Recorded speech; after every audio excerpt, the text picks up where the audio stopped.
When you hear people say that the native wars of the government taking Indian land and that happened a long time ago, how does that make you feel? Um, when people come up to me and say, this is not your land is on the reservation, what they don't realize and what they don't understand is that the reservation is a prison. It's a federal land. It's not ours. It's the government's land. And so that upsets me because it's like, you don't understand what our people go through, the poverty that we go through, the unemployment rate that we go through. I live in the reservation and I see every day my people pain, hurting, and they don't understand that Oak Flat is just right next to the reservation. And before the reservation got shrunken by the copper mining, by the U.S. government, Oak Flat was a part of the reservation.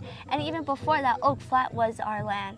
And so it upsets me because we are still getting land taken away today. Right now, what is going on today with the bill, with this being passed, it's going on. It's still going on. It has not been the past. It's still here with us.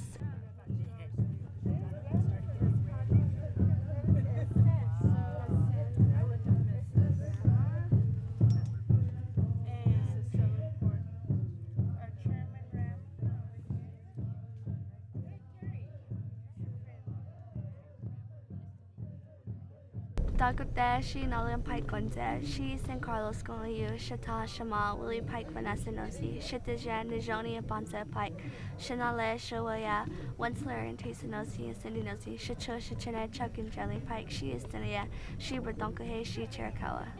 Hello, my name's Nolan Pike. I am from the San Carlos Apache tribe. My mother and father are Vanessa Nosey and Willie Pike. My younger siblings are Najoni and Bonsa Pike. My maternal grandparents are Wensler and Tisa Nosey and Cindy Nosey. My paternal grandparents are Chuck and Geraldine Pike. My clan is Sistinaya. I am from the Badonkahe band and I am Chiricahua Apache.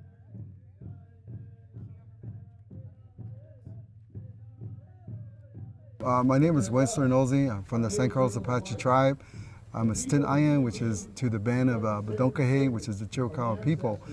And what we're doing here is having a spiritual gathering on account of what happened in Washington, D.C. What happened was that there is our holy land, our sacred land here that's being under attack or has been under attack with a bill from Resolution Copper that is proposing a mine here, which now that the bill has passed as an attachment to the National Defense Bill, before any action is being taken, the Native Americans and ourselves and our alliance and everybody, we need to stand because something very terrible happened in Washington, D.C. With what they did was that by attaching this bill, they cut off our voices, they cut off our religion, and this affects all Indian country.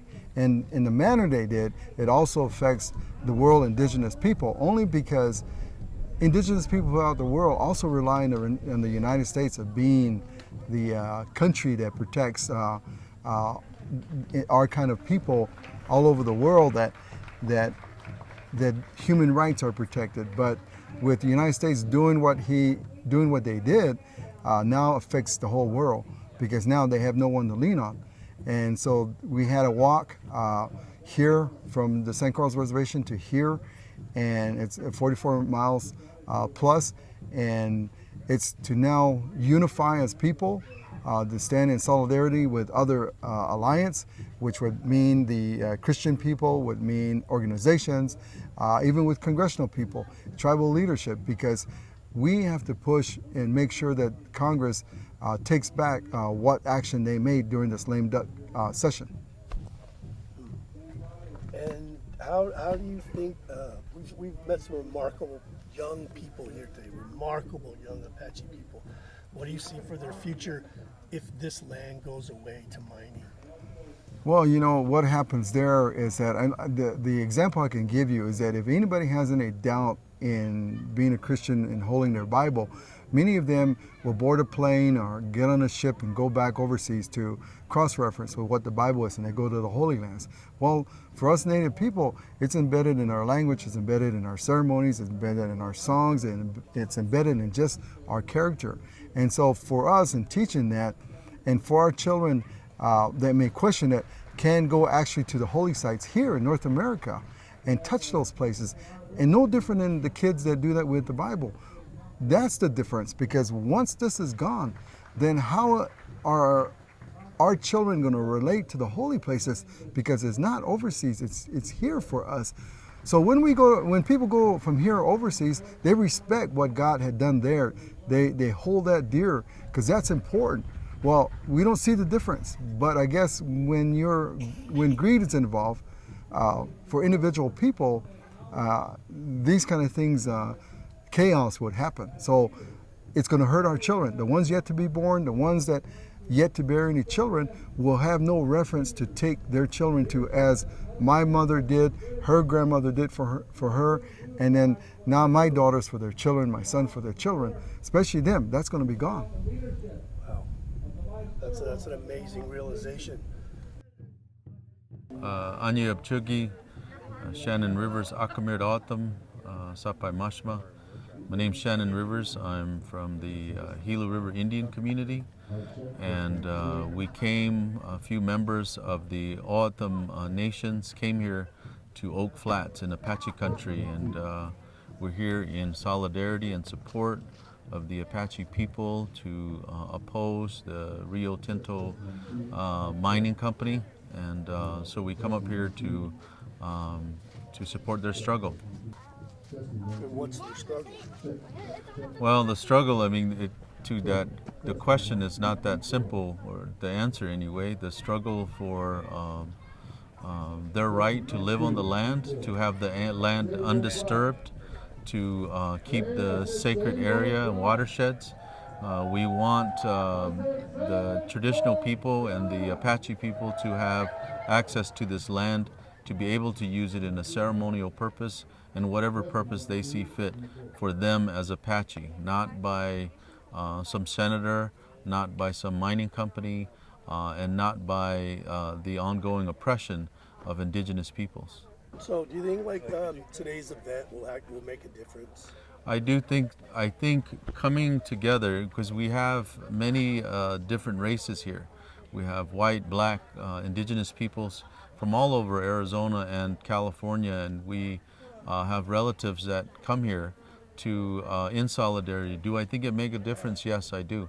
I think that's the whole purpose. And for you guys, the camera folks, the people that will put this out on media, it'll have an impact. We need to be recognized as indigenous peoples, that we are the keepers of this territory. We are the first environmentalists. We are the folks who love this land and take care of this land. And we have prayers, and our ancestors, our bones are in this land. So yes, I do think this will make an impact. And I would ask all indigenous peoples to stand up in solidarity with the Apaches at Oak Flats. Hi, my name is Laura Medina. I am enrolled in the Grand Traverse Band of the Ottawa and Ojibwe Indians. I'm Ojibwe. You're here today. Well, being an American Indian Studies major and as well as, future scholar once I graduate, I definitely see this whole situation going on as a continuation of colonization against our people. We see through various events that the government does not honor the trust relationship that they have with us indigenous people here of United States. And I believe with that lack of respect, they're able to just give away lands such as Oak Flats that is sacred to the Apache people. It really, this land here, it's a resemblance of who they are as people, and in order to continue their livelihood, they need to have this. They need to have their sacred land. Do you think today will make an impact, a change? With prayer, positiveness, as well as creating good networks and relationships, and as well as just listening to the voices of the people, I really do believe change can happen. It's the work we put into it, relationships to not only people but to the land as well as all lifeways. It takes work, and the more work we put into it, the more positiveness we put into it, the more love and appreciation and that acknowledgement of the land and the space, the stories and the knowledge that this location, that this place has, is highly looked upon by the Apache people. And for Senator John McCain just to look at it as a piece of commodity, as a piece of just as money, it just reaffirms colonization, and it reaffirms that they do not respect the trust relationship as well as our sovereignty as indigenous people. My name's Nolan Pike. I'm 15 years old and I'm enrolled in the St. Carlos Apache tribe, but I am Chiricahua Apache. And why are you here today? I'm here in the fight for Oak Flat, to save Oak Flat. This is where I came from. This is where my family is from. And so when Resolution Copper wanted to destroy Oak Flat for the copper mining, I've been in the fight since day one, and I'll continue to be in the fight to fight for Oak Flat and save this place. And how do you go about that? What do you think? We're here today at a gathering and we've seen prayers made. What's next? I know the march started on Monday because we started on Monday at the tribal administration in St. Carlos, and we marched all the way to Oak Flat and got here yesterday evening. And so right here, we're occupying it. We're staying here. We're going to continue to stay here and occupy it past February 23rd. And February 23rd is the date where the forestry is going to ask us to leave. And so we are going to stay here against that because this is where we came from. This is what we're fighting for, and we're not going to let them do that. So that's us being here today, and we're going to continue, and we're going to speak today. There's going to be public speaking to hear our voices of who we are as Apache, or just being here to save Oak Flat if we've camped here when we were younger. And so this is what we're here for, is to save Oak Flat, to save our people, to save our identity. So this is just the beginning then, today. The arrival here on this place is you're not leaving. Yeah. And what, that's such a brave decision for a young person. Where do you see that going? I know the one thing was that we knew this was going to be a huge obstacle to get inside Oak Flat, because once we're in Oak Flat, then we could do what we want. And so being here as a young person, as being one of the younger generations, this is something I know, like I am sort of afraid, but I'm also not, because I know this is who I am. This is where I come from, my people come from, and for me to be here, I am upholding that, where I am here to help my ancestors. I'm here fighting for my ancestors so that all the things that they went through is for me to fight for. It's for me to be here, to be who I am, because I am not afraid to be Apache. I'm not afraid to fight for Oak Flat. And so staying here, I know that I am helping those generations yet to come, those children in the future. I am fighting for them so that they can come here and they can live who they are as a person, so they're not afraid, so that the people here can fight for Oak Flat, so that they can come here free and peace and knowing that Oak Flat won't be taken away. So that's why I'm here, and I will continue to stay here no matter what. Even if I'm forced out, I'm gonna come back. So a lot of young women your age are not concerned with carrying the weight of their whole people. So that is one of the most impressive things I've heard in a long, long time. That, where does your strength come from? I know that what I do and what I believe in is something really hard. I mean, there's moments where I do feel weakened, but as for me, I look at this land, I look at how beautiful that this life is here, and I see how precious it is, and I see, and that gives me strength because of my belief and my faith in Yosin, in the Creator, my faith in how sacred this land is. That's my strength. That's what gives me the bravery, the courage to fight for who I am. And so I know that being out here, it is a big step and it is risky because my life is in stake, but also if I wasn't here, my people can be extinct. The people here in Superior, by Globe, by Miami, we're all going to be affected. And so if I'm not here, if I don't fight, if I don't educate those on what is going on, then that I feel will be on me because I could have done that. And so being here, standing here, and fighting for Oak Flat, I know this will help my people. I know this will help who I am and strengthen my people's identity, strengthen who they are, so that they won't be afraid, so that those yet to be born can come here as free people. The traditional name of Oak Flat is Chichil Bishtagotel, which is Oak Flat. My name is Vernelda Joyce Grant. I am a San Carlos Apache tribal member. I'm also the tribal archaeologist and the director of the Historic Preservation and Archaeology Department, among other titles.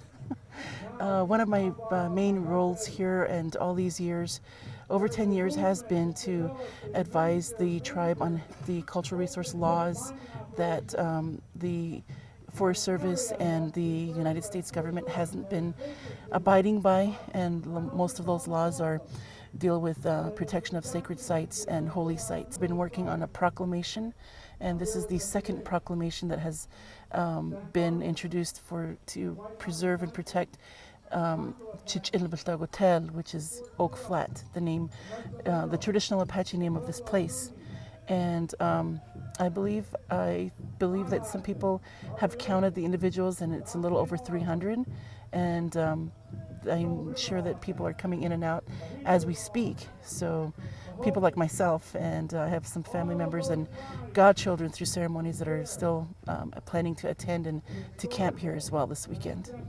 And so, do you think that the tribe will be able to reverse this decision within the process of the government? Well, this decision basically is really similar to how the Mount Graham decision was made. And that was a bill, that was, a rider that was inserted into a bill that dealt with the Conservation Act that was going to be fully supported by both parties of Congress back in the 60s, 70s. And that was to create over 14 telescopes. Unfortunately, fortunately for us, only 4 telescopes were put up. And, through an act of Congress, we learned that it was really difficult to go back and to make any changes and to take the telescopes down from that mountain. And in this case, I believe that it's similar because we're placed in the National Defense Authorization Act, and once that both parties, once Congress passed that and the president supported that, it's a law that stands now, and to go back and to reintroduce that to Congress is basically, it's just not something that ever has happened, I believe. So to do that, it's probably, it's something that we can't do. But what we can do is continue to use these holy places. This in particular, Gonbeku, which is our Crown Dancers, canyon, where where there's this natural spring water throughout the year. Here, Chichilbeltagotel, and the surrounding areas, they're important places and are holy places that are still alive, and it's our cultural territory, and we're still going to use it whether it's on the reservation or off. And the continuous use of it from our ancestors to the present, and teaching our children to use it in the future.